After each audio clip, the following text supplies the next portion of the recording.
Ladies and gentlemen, it's time for our main event! Hosted by Eric McMahon, it's Cageside with John Morgan! And welcome back, everybody, to another episode of Cageside with John Morgan. I am your host, Eric McMahon. Go back, check us out on the archives. You can hear about all the lead up that was to the Fedor retirement fight that happened this past weekend in Inglewood, California. Let me bring in the man who was there sitting cageside. You can follow him on Twitter, which I did all weekend to get the inside scoop. John Morgan _MMA. John Morgan, what's up, pal? And what a great time I assume you had in Inglewood. I really did, man. It was just great to see the legend Fedor Emelianenko one last time. I mean, things didn't necessarily go the way we might have liked it. You know, the early first-round TKO loss to Ryan Bader. But it was one you kind of expected going in, unfortunately. I mean, that's just the reality of the fight game, right? It's very hard, to write this fairy tale ending to careers. They usually end in defeat. But Fedor carried himself with class the whole week. Ryan Bader did the same. And it was just a cool event with so many legends in the building. And it was just a special feel, man. It was one of those special nights that I'll always remember for the rest of my career.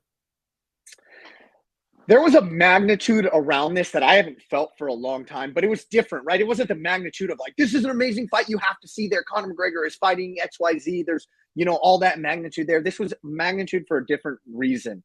And it was because everybody recognized the place that Fedor had in this sport.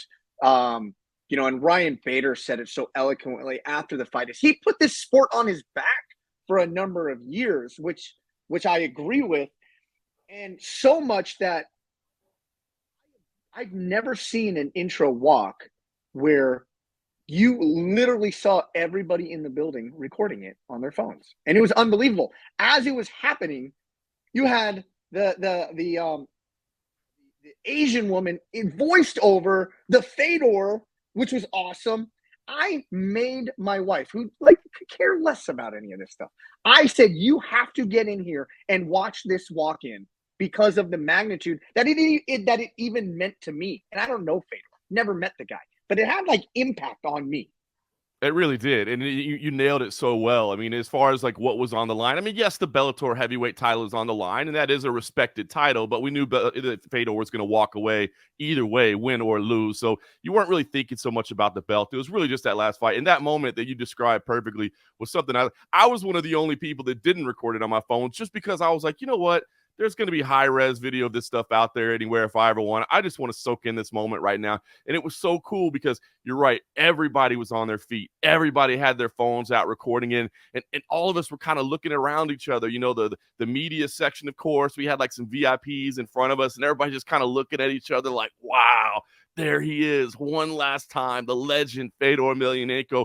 And it really represented the end of an era. I mean, we just had the retirement of Shogun Rua recently, which was a big one. And that was kind of left Fedor as, the last emperor. I mean, he was really the one that was out there and still, holding the banner for Pride, which for a lot of us, man, especially old school fans, Pride was such a unique, special time. The sport was at its biggest in Japan, not here in the United States. It was Pride. Those were where the real big superstar matchups were happening in front of these sold out arenas. And yeah, man, it was just cool to hear that. As you said, the voice of Lenny Hart was on there as well, which is incredible. I mean, just the whole scene was amazing. And I thought Bellator did such a great job of inviting in all the legends, right? And having all those, old school guys and heroes of ours there to honor it. And then to bring him in the cage afterwards and have them all together. I mean, again, everything but the result of the fight was just absolutely spectacular. But that's just the reality of it. We kind of knew going in. I mean, I heavily leaned in Ryan Bader's direction, and sure enough, he went out there and got the job done. And poor Ryan Bader was in kind of a no-win situation the whole week. Timeout, we're going to get there, right? That's for down the line. You're jumping the shark here, man. But I want to get back to originally where you went with how good of a job Bellator did on this, because they you were in-house, so you weren't watching on the broadcast, but they did something on the broadcast where they kind of chronicalized his career, and it was awesome. Then they're showing the legends just out of pure respect for who this man was, who Fedor was, and the importance that he had in this game, they were all here in the house. After the fight, like you said, they all get in the cage. They're behind him. I want to read them off. I mean, this is a who's who of the greatest of all time. Josh Barnett, Dan Henderson, Renzo Gracie, Royce Gracie, Chuck Liddell, Matt Hughes, all were in the house. They were paying their respects to Fedor. If that does not speak volumes, what does?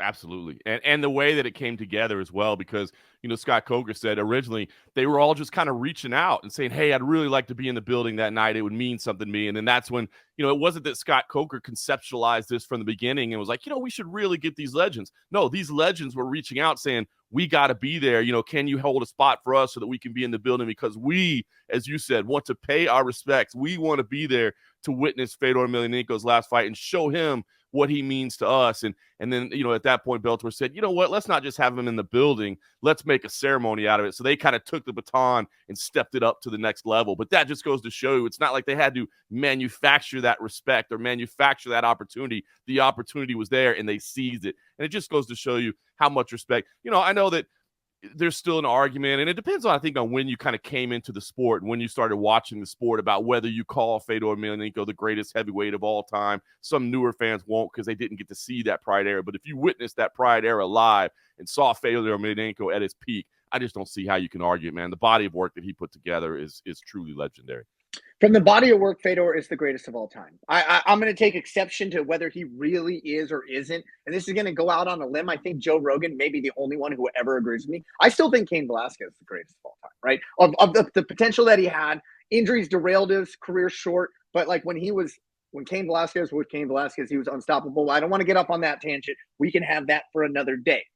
But from the body of work that came in, the growth of the sport under the banner that Fedor was holding.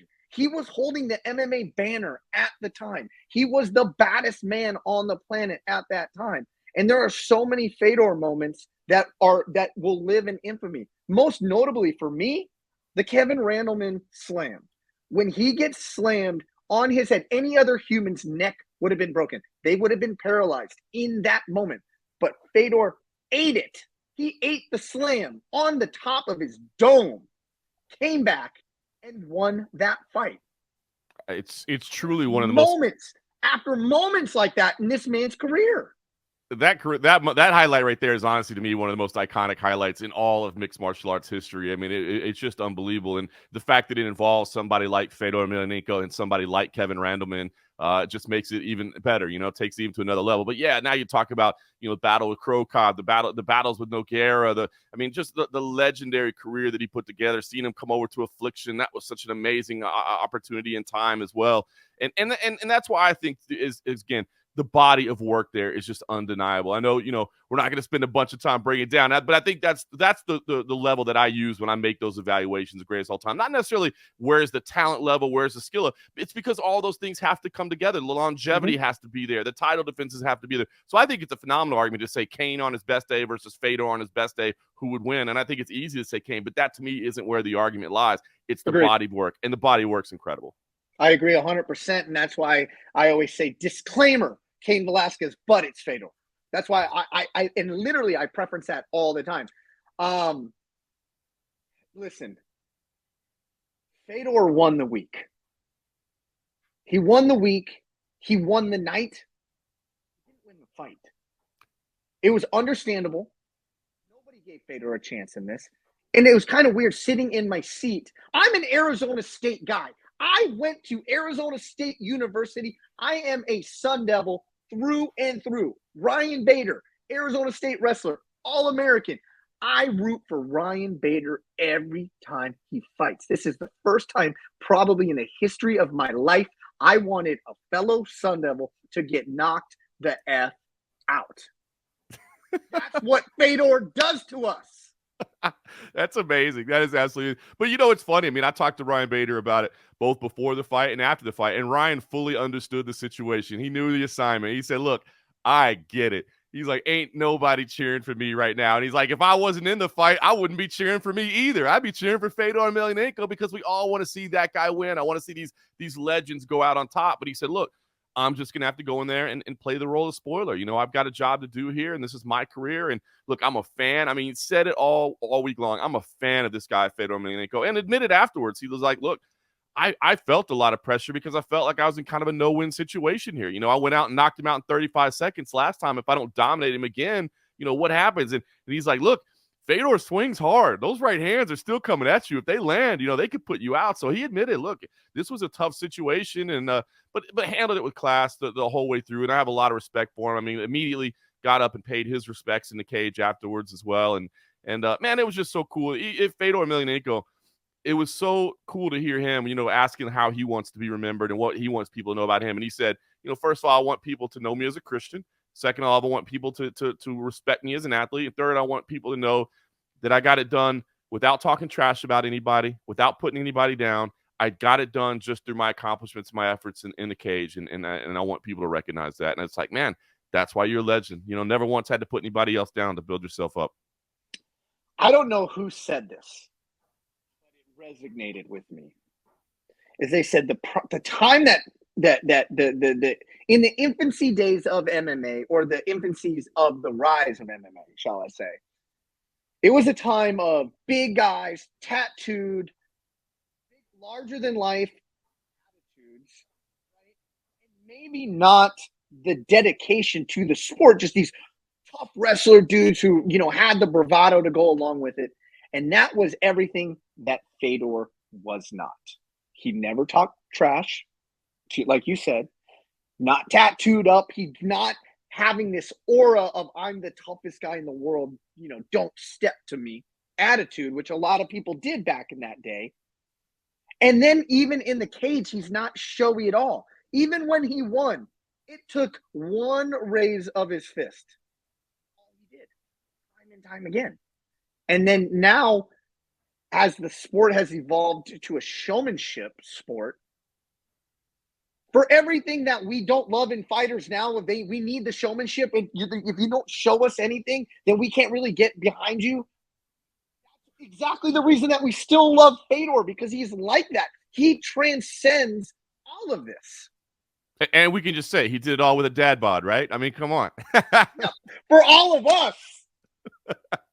You're right. Wow, he encapsulated something different, you know, and it was so unique. And I think there is a lesson in that, right? I mean, this is an entertainment business. Mixed martial arts is not just about wins and losses. It is an entertainment business, but you can also be, you know, yourself. I mean, what made Fedor unique was the fact that he was so emotionless, you know, whether it be high or low. It was this stoic Russian, ice cold, you know, he doesn't speak. When he talks, it's almost like a whisper into the microphone, and it you know, just he carried himself in a completely different way. You can't get a read on him whatsoever. Is he happy? Is he nervous? Is he sad?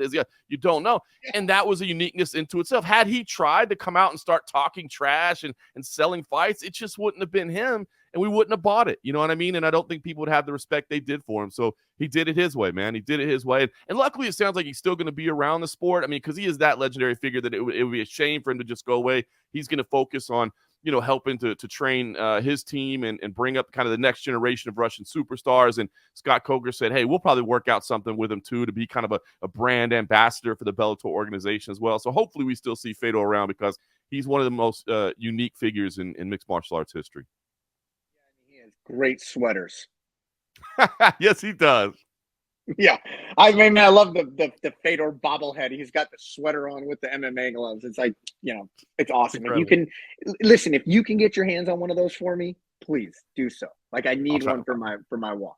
So we talked about the level of respect everybody has for Fedor, right? I feel bad for the level of I'm not going to say disrespect, but no respect that Ryan Bader is actually getting. Like you said, no win situation. But I feel that ever since that loss to Tito Ortiz, Ryan Bader has never gotten the respect that he deserves. He is a top 5 heavyweight in the world. He is the Bellator heavyweight champion. He's undefeated. He is undefeated at heavyweight. He doesn't get the respect he deserves. He doesn't. Why? He doesn't. I think he's another one of those two that doesn't really talk trash. You know what I mean? He's not that way, so therefore he gets kind of pushed to the side a little bit. He has gotten into some altercations over the year. Daniel Cormier disrespected him at a press conference. That loss to Tito Ortiz certainly didn't help. And I think he was just always kind of, I don't want to say wrong place at wrong time, but he was always just kind of second tier a little bit during his run with the UFC. And, the UFC really does kind of favor those brash bravado personas. And that wasn't Ryan Bader, But yes, if you haven't been paying attention to the body of work since he's made the move to Bellator, then you're doing yourself a disservice because he's doing some amazing things over there. At one point was a dual champ. Eventually lost the light heavyweight title and now really focusing on heavyweight. I think that's allowed him to come into his own a little bit as well. Like you said, undefeated there, not putting his body through the weight cuts and really just getting things done the right way. And as we said, no win situation for him, but in a no-win situation, I think he at least didn't lose. You know what I mean? He may not have won, but I think he, showed his character and showed himself to be a classy individual in the most difficult of situations. And now we'll see what comes next. Potentially if Bellator is looking at Francis Ngannou as a free agent signing, that could be something in his future. I don't know that that'll happen. Right now, Bellator's not in the pay-per-view business. I think anybody that lands Francis Ngannou is going to want to sell a pay-per-view behind him. But we'll see. Big opportunities for Ryan Bader to continue doing great things in his career. And I think if you're right, he's not getting the respect he deserves, but he deserves it. Yes, he does. One last point on this Fedor retirement fight. I don't know if you saw this, heard it, but I believe John McCarthy started tearing up, saying, giving Fedor that send-off. Once Fedor put down his gloves, he said for the last time, the last emperor, Fedor Emelianenko, and he couldn't get through it. Yep. I did catch that, man. I just think that goes to show. I mean, again, Big John McCarthy, who has truly been around the sport since its inception, who has really, carried obviously a number of different roles now in the broadcasting role. He's somebody that certainly understands what Fedor means to the sport. And I caught that emotion as well, man. I think that just goes to show you again that it's sincere, you know what I mean? And it's not about, there's just, even in the hotel during fight week and at the media events, man, like Fedor's one of those guys that still has an aura about him. You know what I mean? There's still something special that when he comes in, you're like, wow, that's Fedor Emelianenko. And I think that, Big John understands what that moment meant as well. And again, I think Bellator did just such a phenomenal job of making the moment a moment. They really did. And I think he felt it as well. And yeah, it was a tough way to go out. Like you said, I think everybody was hoping for that one home run shot. Like, sorry, Ryan Bader, like just let's get clipped once. Didn't happen, but still doesn't take away from the legend. Well, I'm back on that ASU hype train that is Ryan Bader. You're my guy. I'm showing you the respect you deserve. I have your whole career, but it may just because we're both Arizona State guys. But moving on, Bellator, great card, fun fights. The opening fight on the main card, unbelievable. Guess what? We just don't have time to talk about it today because we got a stacked show. You have to make mention. UFC Fight Night, Road to the UFC. There's the Asian influence. We talked about it last week. But Spivak dismantles Derek Lewis. Disclaimer, I didn't stay up till 1:30 in the morning, Central Time, to watch it. Caught the highlights, but he dismantles him under one round. Where does Derek Lewis go from here? It's frustrating, right, man? You could see the emotions from him afterwards. He was all week coming in. He was saying, look, I got to put on a great performance because I got to show people I still belong, in the elite spots of this division and that I deserve to be here. And then went out there and, as you said, never even really got a chance to uncork one of those big shots. He was dominated by Sergey Spivak, who took him down. And there was a couple of moments. Derek Lewis has that wild ability to kind of just stand up and just power out of it. And there were a couple. That's it. And there were a couple little opportunities where I thought there was enough space that if he would just explode up, he might be able to get away. But those spots didn't last very long. And Sergey adjusted quickly and continued to take him down. Mat return after mat return, and eventually got the arm triangle choke. But as far as where Derek Lewis goes, listen, I think he may have to understand that maybe he's not going to reach championship status again, but he's still a very entertaining figure, both in terms of just being a charismatic, kind of funny dude, but also a guy that just comes in there and throws down, swinging and banging, right? He comes in there and drops bombs. So I don't think he's reached a level where people say, won't care about a Derek Lewis fight. I mean, if you announce another Derek Lewis fight, I'm in. It's just going to have to be the stylistic clashes. It's just clear at this point that against the elite level wrestlers, he's going to struggle. And I think that's why, depending on the matchups, maybe he could get back to a title fight, but there's just so many good grapplers in the heavyweight division right now that I think it'd be tough. You look at guys like, Blades or Aspinall. I mean, those are always going to be tough matchups. I know he KO'd Blades before, but it's still a tough matchup for him where it's to happen again. So, I mean, those are going to be tough ones for him. But, Dana White said afterwards, hey, I still love the guy. I still want him around. And I couldn't echo that more. I mean, he's a fun, entertaining guy that may not have championship upside, but when he's in fights, you want to watch him compete. So sign me up for another Derek Lewis fight anytime. Let's just watch him just throw live rounds and hammers at people's heads. Let's put him up against another striker, see what happens. But for Lewis Spivak, he's on the cusp now. He's on the cusp, and there's no denying it. Yeah, I think so. We'll see where the rankings come out this week. I mean, you got to think he's breaking into the top 10 at a minimum, and he's got his eyes on some top 5 fighters. So, he's a guy that has really kind of flown under the radar a little bit. Sergey's not the flashiest fighter in the division. He's never really spoken English until now, but he's worked hard on that. Now he's giving his interviews in English, which that always sounds a little bit selfish. Like, well, why do the foreign fighters have to learn English? Why don't we learn their language? And I do understand that, but it's just the bottom line is it just resonates better when you can speak English with the American audience, which is where the company is based. It's just, when they can hear your words, even if it's not perfect English, it just works better than coming through a translator. Now he's working on doing that. He's got a nice little win streak together. Upside, as you said, this is a guy that's on the rise, and we'll see where his where his rise ultimately gets him. Whether or not he'll be a champion will always, boil down to the matchups with who's holding the title at that time. But he's at least working himself into contention, that's for sure. And I believe he's a problem for a lot of people in that top 10 of that division. Even dare I say he's a problem for a lot of people in that top 5. People with unique skill sets that are well-rounded, they pose problems. But enough of that. Let's look forward. It's finally here. The pound-for-pound champion status is on the line. Perth, Australia, this Saturday. Islam Makahachev, 23-1 lightweight world champion versus Alexander Volkanovski, 145-pound world champion, coming in with a record of 24-1, going down this Saturday. Now, Islam said he is not happy with the promo leading up to it, but now the machine kicks in. I'm even seeing it. I started seeing it Sunday. The machine is kicking in. I'm getting jazzed up for this fight. Pound for pound status. Baddest man on the line. John Morgan, go. I mean, look, fights don't get any better than this. You know what I mean? You're talking about 2 dominant champions, 2 pound-for-pound greats going at it in their prime. It's not as if somebody's on the way down and they're just trying to salvage something with a matchup. These are 2 of the absolute best monsters in the world. The way their styles match up makes it intriguing as well. I mean, obviously, it's not like you got a striker versus a grappler these are both incredibly well-rounded athletes. This is as good as it gets. This is literally as good as mixed martial arts gets. 2 of the absolute best going at it. I've heard the complaints about the promotion. I think they're a little silly, to be honest with you. The promotion kicks into full gear. As you said, the UFC knows what they're doing, and it'll be nothing but promotion this week. You don't sell pay-per-views a month out. You sell pay-per-views the week of. You get people to make that plans on Saturday night.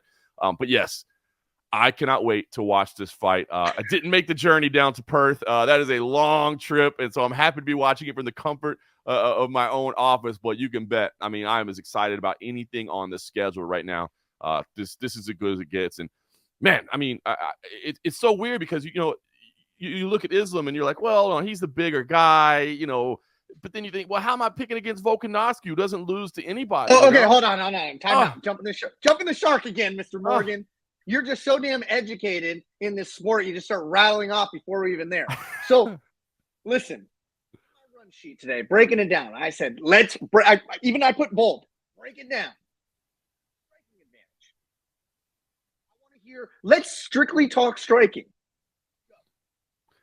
If we're strictly talking striking, I might lean in the direction of Alexander Volkanovski just because I think about how dynamic he is right now. The problem is, the reach is a real thing. I know that, Alexander Volkanovski said, look, I'm not concerned about it. Surprisingly, the official statistics have Volkanovski with a longer reach than Islam Makhachev by 1 inch.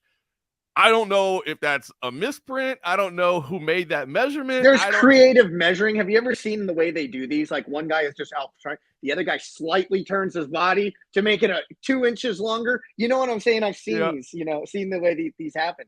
I find that hard to believe, but keep going. I'm sorry. Yeah, I find it hard to believe as well, but I still think about it. I mean, I don't think that Volkanovski can stay at the end of his jab and stay outside of range, but he's going to have to get in and out, move in and out of the range. But the thing is, he's very capable of doing that, right? I mean, this guy has a nonstop gas tank. He's got incredible striking. I mean, we've seen it continue to be well around. So I think I would lean the striking in Alexander Volkanovski's direction. I put on my breakdown, Volkanovski, no other reason than he's got the speed advantage. Mm-hmm.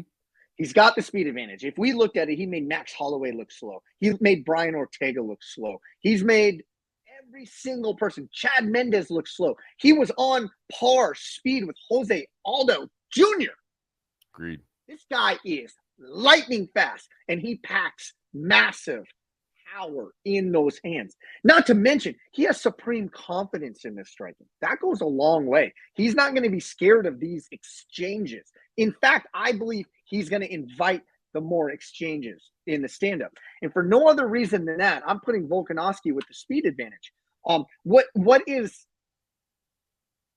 amazing to me, but not surprising at the same time, is how supremely confident Volkanovski seems coming into fight week. And I think it's because of that striking. He knows he has a distinct, or he believes he has a distinct advantage there.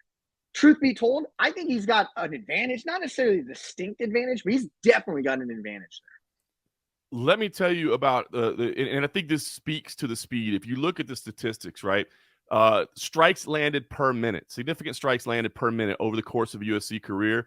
Volkanovski stands at 6.79 versus Makhachev at 2.37. So you're talking about essentially almost 3 times as much striking output. Now, I think that speaks to the speed. I think that speaks to how much he's able to put combinations together. However, I think it also speaks to the fact of how little time Islam Makahachev spends in the striking department, because he's trying to take this thing to the ground any chance he gets. But listen. We have to give Makhachev the credit that his credit is due. Everybody knows that the finishing power that Charles Oliveira had, right? Charles Oliveira knocked down, and that led to the finish of Justin Gaethje. His hands are good. Now, yeah, he does get dropped here and there, but the striking in that Makhachev and Charles Oliveira fight, the striking advantage went to Makhachev. He outstruck Charles Oliveira. He has had knockouts, not knockdowns, knockouts standing while in the UFC. He has those chops there. And the further his career has gone along, the more he has shown it. We've seen it evolve. There's no question about it. We've seen his striking get better in front of us during his time in the UFC. And yeah, to think of him as only a grappler, I think would be to be writing him off for no reason. And I think that's what's, and that's why I say I lean towards Volkanovski in the striking edge because of what you said, the speed. But I don't think it's a situation where, hey, as long as Volkanovski keeps his standing, like Islam Makhachev is a fish out of water there and he won't be able to handle himself. No, he can't. He's, like you said, he's the naturally bigger man. He packs power as well, and his striking is improving. I don't think that's where Islam wants the fight to take place, but I don't think that that's necessarily, if it's there, he can't compete. All right, moving down the break it down list that I have, grappling. You got to give the grappling to Islam Makhachev. However, I don't think you can put it to the point of, well, listen, if he gets his hands on Volkanovski, this thing is over because he's going to take it to the ground. Now, statistically, you look at it, per 15 minutes, 3.4 takedowns averaged per 15 minutes for Islam Makhachev. Obviously, this is going to be a 25-minute matchup. And guess what? Because he only needs one around. That's right. That's why. That's right. He once you're down, you're down. You know what I mean? Like, you don't get back up. Now, Volkanovski is saying, look, and I like the fact, and you talked about the supreme confidence that Volkanovski has, and he really does have supreme confidence. And it's that true confidence, not somebody trying to tell them something to pump themselves up to make them believe it. No. But I love the fact that leading into this, he's acknowledged, look, I know his grappling is good. I know what Islam is going to try to do. But what happens when he takes me down and I'm popping right back up. I know what the takedowns are. I know what's coming, but I also know how I react to them. And I know that if I get right back up and I force him to come grab me again, that's going to wear on him. That's going to tire on him. And now that's when I lean towards my cardio with, Alexander Volkanovski with incredible cardio, absolutely phenomenal work. And so, sometimes cuts a little bit tough for him to get there. You wonder if that'll, weigh on him heavily in a 4th and 5th round. The longer this thing goes, we're going to see. You think it would lean towards Volkanovski, but we'll see. But grappling, I lean towards Makhachev. But in the same way that I said in striking, Volkanovski is good, but don't count out Makhachev, I'm saying to you, I think Makhachev is the better grappler, but don't count out Volkanovski. And that's what makes this fight so damn intriguing. I think that Volkanovski will be able to get up a time or two, especially early in the fight. Remains to be seen the later it goes, and the gas tank is going to be an issue, I think. But I think it's going to be an issue for both parties. Volkanovski is going to have to carry a heavier weight, not only by the sheer size of Makhachev, but he is carrying more weight as well. That is different than the weight he's normally using to compete. But I have to pose this question. From his UFC career, when was he closest to losing? Do you recall? Okay. Oh, I mean, Ortega. Right. Okay. So Ortega, on 2 occasions in that fight, one in particular, had the nastiest mounted guillotine locked up on him. And Volkanovski somehow was able to get out. It still defies logic. I've watched that fight like 3 times. I cannot believe he got out of that chokehold. You honestly believe that he would be able to get out of that same chokehold with a bigger, remarkably stronger Makhachev on top of you with that same submission? And I'm going to say, if situations are equal and that same scenario happens where he leaves his neck out, I don't see him getting out of that. It's crazy because I remember that choke, man. That thing took place right in front of me. In fact, it took place on the choke side. So it was literally, I'm looking into his eyes and I'm seeing that neck wrapped up and he's kicking with his legs because he's so desperate to get out of it and he's trapped. I'll never forget that because I thought, this is over, man. Ortega's got this, and he got out of it. But you're right. That's a great question. Ortega, a phenomenal, gifted grappling artist, right? I mean, incredible, years of training and amazing, but is a naturally bigger, more powerful man that, if he's clamped down on it, it may have a couple little extra pounds of torque in there on the squeeze that you just can't quite get out of. So, boy, I mean, I don't think Islam wants, I don't think Volkanovski wants to test himself in that position. I don't think he'd want to go in there with confidence and be like, I'm unchokeable, so I'm feeling good. So, yeah, I mean, again, I think that's what makes this fight so intriguing because, there's a lot of fights sometimes where you're like, you break it down to, well, look, here's what we know. If this thing stays on the feet, fighter A is definitely winning. And if this thing goes to the ground, fighter B is definitely winning. It's pretty simple. Or if, fighter A is able to get in top position, he's just going to dominate. Or fighter B is, it's just, there's so many matchups that we see that where it's like, okay, I'm not sure exactly how this is going to go, but I know where it needs to go for one guy to win. But here, this is just 2 of the most absolutely talented athletes on the planet right now. So much at stake. You know what I mean? A potential 2-division champ at stake for Alexander Volkanovski, pound for pound #1 for Islam Makahachev. And by the way, traveling into his opponent's backyard into Australia to do it. And look, the X factor, Khabib's not going to be there, right? Khabib Nurmagomedov, his longtime mentor, longtime training partner, longtime friend, not going to be there. Now, how does that affect things? I don't know. From talking to all the guys on that team, they say, look, Khabib still talks to us. Like, he still breaks down film. He still, he just wants to be at home with his family because he was traveling all over the world all the time. But we still talk fights. He's still watching fights. So from a technical advisement standpoint, I'm sure he's still getting that advice, ahead of time. But does it do something for Islam?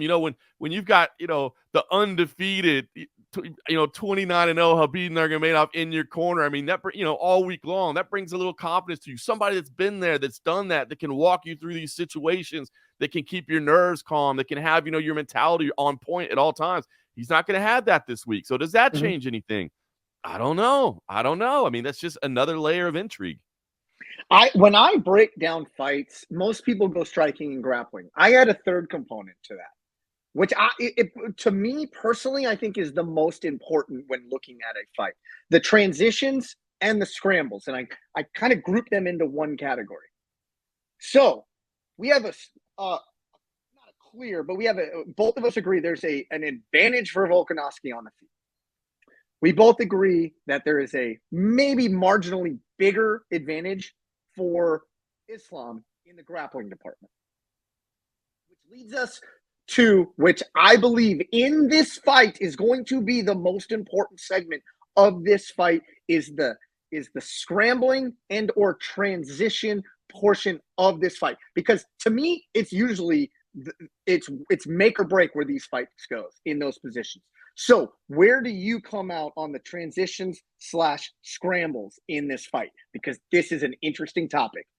It's an incredibly interesting topic, and it's a great way to break down fights, and it's great advice on what people need to look at, because that's the thing about mixed martial arts is it's the blending of everything together, and that's when those scrambles and transitions really come into play. Now, when I think about it, man, I think of Islam scrambles and transitions having more power in those moments, and so more grip strength and more ability to control the other person. I mean, you know that Dagestani wrestling style where you got the wrist rides and you've got the step overs on the legs that are controlling you, and you think about those things that is known for that Dagestani style that Islam so well embodies. But then you think of Volkanovski, who's just wily and speedy and moves. The speed in the transitions is going to be hard. Like you think, and he drills it. And again, he knows exactly what he's facing here. He's preparing himself for this grappling. And he says, look, my power, people don't realize how powerful I am until they actually kind of, tie up with me. And they realize, hey, he used to be a 215-pound rugby player. You know what I mean? So he's still got that core muscles from back then. Mm-hmm. and he's so quick with it. And so I think, that boils down to, can Islam, can he lock up those leg rides? Can he lock up those wrist rides? Because if he does, the power that he possesses there is very difficult to match. However, Volkanovski is so quick and fast in getting out of bad spots and moving out of those positions that if in those transitions he's able to press down on the head, push away a little bit and scramble and reset, then he's going to have the win there. So I will give Islam a slight edge just because I think he's better at controlling those transitions and scrambles. But in terms of getting out of those transitions and scrambles, Volkanovski holds the edge there because of how quick he is. And therefore, again, slight edges in both directions. It's crazy. It's crazy. It's crazy. So I don't know what you just said. So Islam? Islam, yes. I think because what I'm thinking is the power of controlling those situations versus the speed of being able to get out of them. And so I'm going to say Islam, but I'm talking about 52-48 or something like that. I mean, the slightest of edges. So I don't disagree with you much. This is where I think Islam has his biggest advantage. From the strength perspective of what you said, I agree with you there, but I'm going to take it one step further. This is where Khabib was at his best. Was in these situations. And I believe from watching the come up that was Islam, I believe this is where he's best as well. There has been nobody aside from these two guys that I see a reshoot, fail, 1-2, reshoot, fail, 1-2, reshoot, get it. And these two guys, they do this repeatedly, and it's unfreaking relenting. And that's where I see this, because the fight to me is going to be one of who moves forward. So if Volkanovski can hit him early and get Islam to maybe take one bad step, that's a bad day for Islam. It's going to go downhill for him, I believe.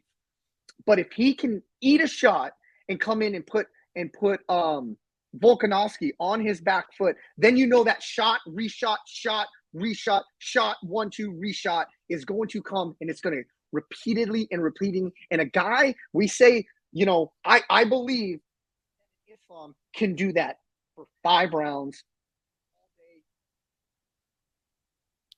You know, the thing that I think is interesting there is you're right, and I think you break it down very well there. But you know, when you think about that shooting, reshooting, reworking in, what you normally see is at some point the guy just breaks, right? You know what I mean? The guy that's defending is like, I can't do this again. Like, I can't sprawl, get the underhook, push the head down, swivel it.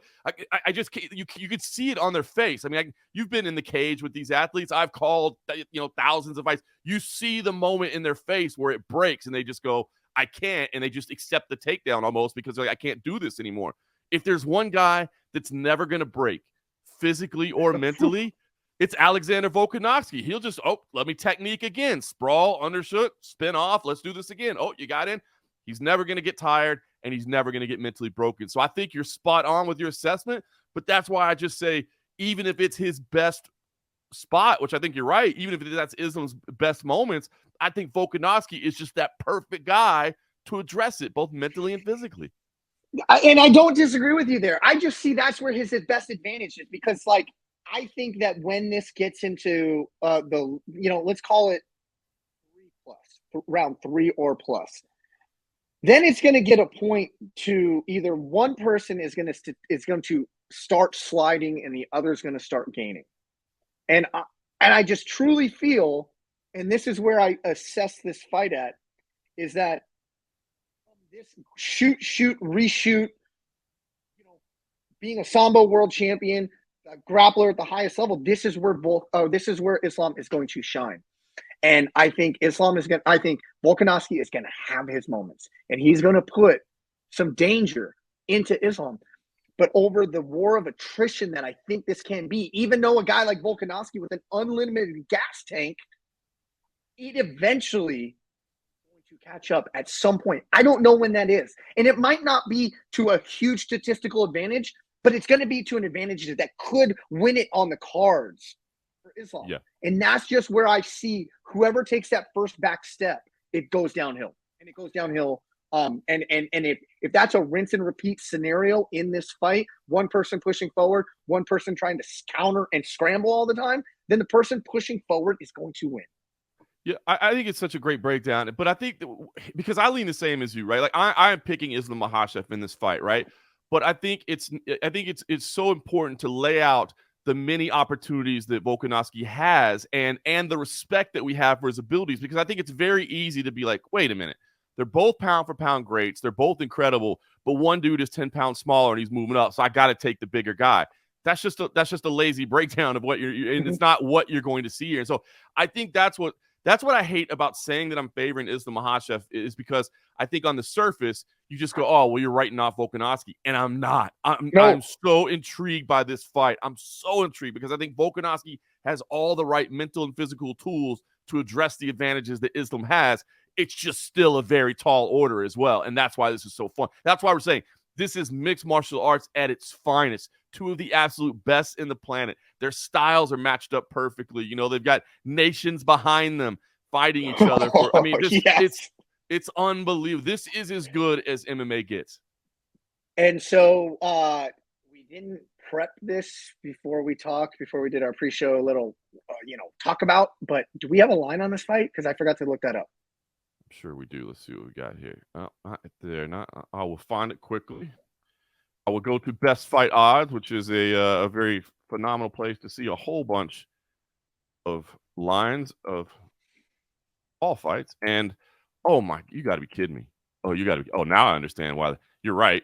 We didn't talk about this and we didn't look at it. Do you want to guess or do you want me to? Okay, well, if I'm guessing, yes. I'm a Vegas odds maker, I'm going Makhachev minus 120.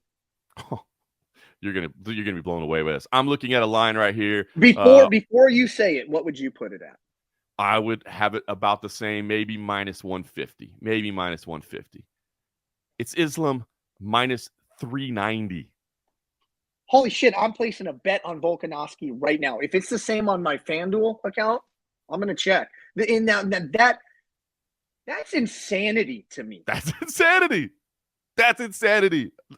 Now I understand why Volkanovski's walking around with a chip on his shoulder. You can get Volkanovski at 3-1 return. Like, yeah.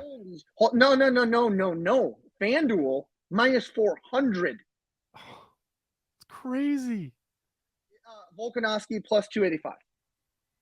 That's crazy, man. I think this fight is way closer than that. I think this fight is way closer than that. Yes, people are like, oh my goodness. Do you not understand that, Conor McGregor always said it, and he said it, eloquently in a lot of things that he does say, is he says, speed beats power, precision beats whatever. That Volkanovski has that. He does. If he can get in out of range, man, if he can slide in, land a couple combination, get offline, clearly doesn't want to stand directly in front of a grappler, right? You don't want to give him a clear angle, just constantly moving, making it tough. Because as you said, Islam's so good at that shot, that reshot. I get in. I didn't get it quite there, but the second effort got you. Dude, he's got phenomenal balance on like single legs and things. I mean, dude, I feel like this fight is way closer. I'm shocked. I had not seen the odds, and I'm shocked. I think this fight's way closer than that. All right. Well, I've been going with Islam Makahachev, slight favorite. Like I said, minus 120, 125. But smart money. Like, listen, if you want to take a flyer, everybody out there in podcast land, if you want to take a flyer, take Volkanovski plus 285. Do not bet Makhachev minus 400. Do not do that. Unless you just don't like making money, or just like you like throwing money away. Because the return on that is not worth it. Eric, Islam opened at minus 490. He's been bet down to his current position. That is unbelievable. Unbelievable. Yeah. Listen, maybe Vegas just hasn't caught up to the brains that are Eric McMahon and John Morgan. Like, listen, I think Vegas needs to consult us every time. Yeah, those billion-dollar hotels, they don't need to consult us. How are they in business? They don't even know what they're doing. Gosh, they've just been so lucky for all these years, I guess. But, to your point, you said, they're doing a lot better catching up, but they're still not where they need to be, I don't believe. I think, well, listen, I do think there are certain situations. I agree with you. I do think there's certain situations where it's like there's name value and there's name recognition. I think that's probably a problem. Now, again, let's think about what odds makers are trying to do. They're trying to entice that action, right? So they opened up Volkanovski as a big underdog because they want people to put down money on Volkanovski instead of the easy read is the smaller guy can't win the fight. Now you add in the fact that Islam is, the protege of Khabib, one of the biggest stars in the history of the sport. Unbeaten, I think, the public probably gives that a little love as well. So I understand what the odds makers are doing. They're trying to entice underdog money, but I'm telling you that money, I think it should still keep coming in, man, because he's got a real big opportunity to win this fight. I'm surprised the line's as wise as it is. Well, Father's plan came to fruition when Islam won the lightweight world championship. Now he is surpassing Father's plan, looking to become the pound for pound king in the world of mixed martial arts. Before wrapping up, we had a lot to talk about. Before we wrap up, I got to go to this co-main event because it's an interesting, weird fight. It's against two guys that I think a lot of the diehards know very, very well. They live on these fight night cards or not necessarily the Apex, but these two guys kind of live in those fight night non-pay-per-view cards, which is Yair Rodriguez, who is, if you've never watched him, is probably the most dynamic striker in the UFC. A spinning back elbow knockout of the Korean Zombie. It's just an electric I don't even believe 1 second was left on the clock in the fifth and final round. Amazing. Going against a knockout artist that is Josh Emmett. So I don't think we need to break down this fight because it's just going to be a fun fight to watch, I believe. Going to be Josh Emmett marching forward, trying to knock him out. Yair cutting angles, throwing weird spinning shit all the time, and looking to see what happens. But the question that I brought up to you prior to us recording is the same question I'm going to bring up to you for all the fans to listen to. This is an interim title shot. The interim belt is on the line in the 145-pound division. That is the division that Volkanovski reigns supreme. He's only going up for one fight. To claim the pound for pound king, but yet they're having for his title. It's a little odd. Break it down, because when you explained it to me, I was like, okay, that I guess that makes sense, and it builds intrigue if nothing else. Yeah, I think it's a couple of things. Number one, it kind of gives you an insurance plan to keep the continuity of the division going, right? If some reason Volkanovski is to win this fight over Islam Makahachev, is he really going to want to come back down to 45, or does he want to start taking out other big names at 55 and keeping himself ready there? he says he can defend both titles, but we've never seen anybody really able to do that. So I think it's kind of an insurance plan that, like, hey, if he wins and stays at 55, we've got another guy that's already got an interim belt that then we can call our unified champion.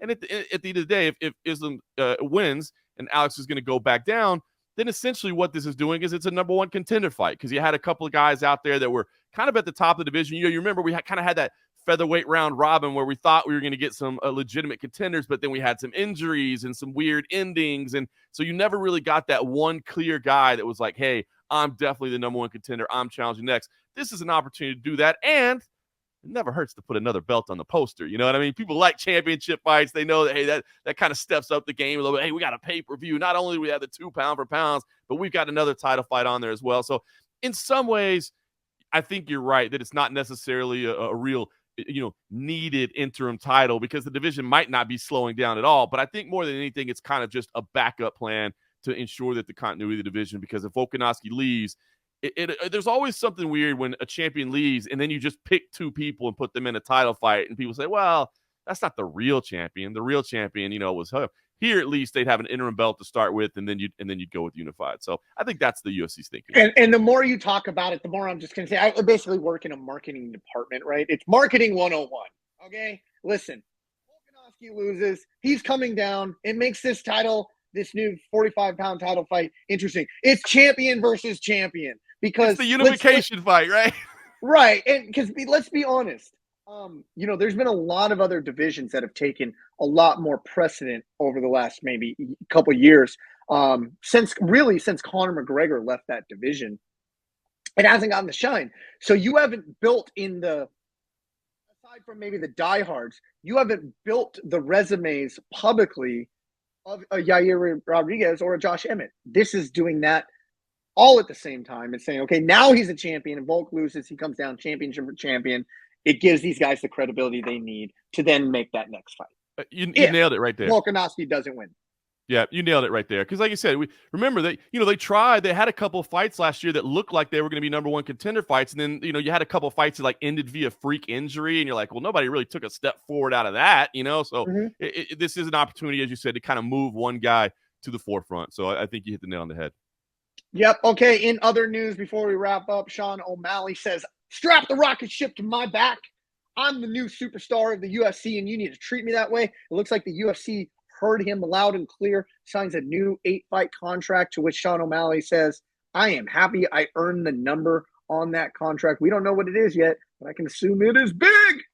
Yeah, you got to think it's significant. For him to even come out and say, I'm happy with the number that's on there, that means it had to be big. And I think they do. That was the one thing that really kind of surprised me about Sean O'Malley saying that, I'm the star. They need to treat me like the star. Maybe what he really meant was just in terms of that negotiations that was being done, because I think they already do treat him like a star. You know what I mean? I think they do realize the guy moves the needle. I mean, look, they have way more detailed, statistical information than we do. But I can tell you in page views and clicks and things like that when Sean O'Malley says or does something, it resonates and it moves the needle. And so I think they do see him that way. And I think his title shot is coming, sometime this year. If we ever get the Triple C Aljamain fight. But Aljamain even, I didn't want to bring this up, but Aljamain says like that he might not even stay at that division very much longer. Huh, who knows? Moving on, before we wrap up, huge announcement on Saturday. Weird time to announce it. It was announced at like 8 a.m. Saturday morning. And maybe it was just to take a little bit of shine off the Fedor fight that night. But Conor McGregor and Michael Chandler to serve as coaches of the Ultimate Fighter 31 on ESPN. ESPN Plus. ESPN. It's insane. I love it. I do too, man. Look, I know there's a lot of people that say, the Ultimate Fighter's run its course and we don't need to see anymore. But I think they forget, there's still people that end up watching that for the first time and go like, I don't really watch fights, but I started watching this show about these athletes, and then I got kind of sucked into fighting the same way that a lot of people did with the Ultimate Fighter 1. So while I get the arguments that, the show is played out or whatever, it's a great opportunity to get athletes in front of people and to get the sport in front of another set of eyes. As you said, it's going to be on ESPN proper, not just the streaming service. That is phenomenal. And it also means that we're likely one step closer to getting Conor McGregor back in the cage. Obviously, Yeah, there's a caveat Don't there. jump the shark, John Morgan. There's a caveat. Don't jump the shark. Caveat. Let me read my run list. All right. Conor McGregor has yet that. Well, USADA came out and said this. They're like, whoa, hold on. McGregor has not entered the USADA testing pool yet. So now, we kind of broached this. Like, when can a Conor fight? And we were saying, I think April, May, June, right? Guess what? If he were to jump in today, which he has not, because filming starts relatively soon. They were targeting, I think, May for the finals. Am I correct there? And then I think that's when it'll start airing. But so the finals will take a little bit long. I don't think they're going to fight. I think if Conor and because of exactly the scenario you're laying out, when Conor and Michael Chandler fight, I don't think it'll be on a finale. I think it'll just be a big pay-per-view headline. Usually, like in recent years, they've made it like a month after as the headline. Like, so a month later is that UFC pay-per-view that the coach's headline. But if he were to get into the pool today, it's a minimum of 6 months. So at earliest, it's February, March, April, May, June, July, August. So at earliest, we're into September before he can fight. And now let's take another step. Guess what? He's coaching. He's going to need probably another few months after that. Yeah. So is this an end of the year card? Are we looking at 11 months from now for this fight to happen? I think so. I think what you look for is you look either, Madison Square Garden has kind of been that typical November type show for the UFC, or they usually do a nice year-end show in Vegas. So I'd circle one of those two, depending on what else is going in the counter, because obviously Conor McGregor fights, biggest star in the history of the sport. That's a big fight. You go to Madison Square Garden, you get those nice, huge gates because everything's a little bit more expensive there. So I would say ideally they're probably eyeing, and again, this is not based on any information, just logically thinking out loud here, that they're probably thinking November in Madison Square Garden or December in Las Vegas. Dana White gave the people what they wanted to see. I'm happy for it. Mike came out with a prediction saying second round stoppage. But the winner of all these exchanges, with his tweet, my kids are fighting. He had both of them on his lap. Hysterical. Dustin Poirier, those nice subtle little jabs, right? He's not a big trash talker, but he'll throw out a little something here and there just to remind you, hey, don't worry, I got you, baby, I got you. And Dustin Poirier, man, it's so cool to see the love that he's finally getting, man. A dude that has really put in the work over the years, and I think is really just now, starting to really be recognized as a superstar, and just a good dude at heart that works in his community, a good family man. And it's cool to see him getting his dues as well. Well, I hope you enjoyed the show this week. We had a lot to break down. Fedor, the legend, retires. Hurt us all heart, but it's good. We're very glad he's content in his retirement. And it was an honor to see that last walkout.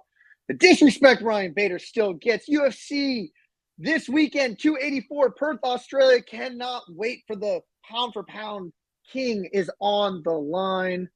Conor McGregor, Michael Chandler to serve as tough coaches. Tough 31. Tough one, man. Live. Anyways, crazy. Follow me on Twitter, _MacLife. My co-host, the man whose name is on the marquee, John Morgan _MMA. Aside from the obvious, UFC 284 this weekend, what you got going on? That's it, man. I'm laying low. I'm doing that. I'm spending my time with the family. The great thing about when I don't travel is I still get to spend the week with my kid. I get to bring him to jiu-jitsu. I get to bring him to soccer, and then I still get to down and watch those fights. On Saturday, I wish I was sitting cage side, but the rest of the week, I'll be happy that I'm home with my family. And hey, by the way, I think we're only like 3 weeks away from John Jones fighting again, too. It's all let's talk about pound for pound greatness. Hold on. Just as you were saying pound for pound great, I was like, John Jones is coming up, though. That's only like 3 weeks away. Ooh, well, as you know, everybody, the greatest is always fighting the next pay-per-view. So listen, don't rain on my parade of what I got going on this weekend. All right. The pound for pound king is going to be decided this weekend. And then again in 3 weeks. And then again, probably in 3 weeks after that. But stop. All right. The pound for pound for the next 3 weeks will definitely be decided on Saturday. Yes. So for John Morgan, Eric McMahon. Catch us next week on another episode of Cageside with John Morgan, and enjoy the fights.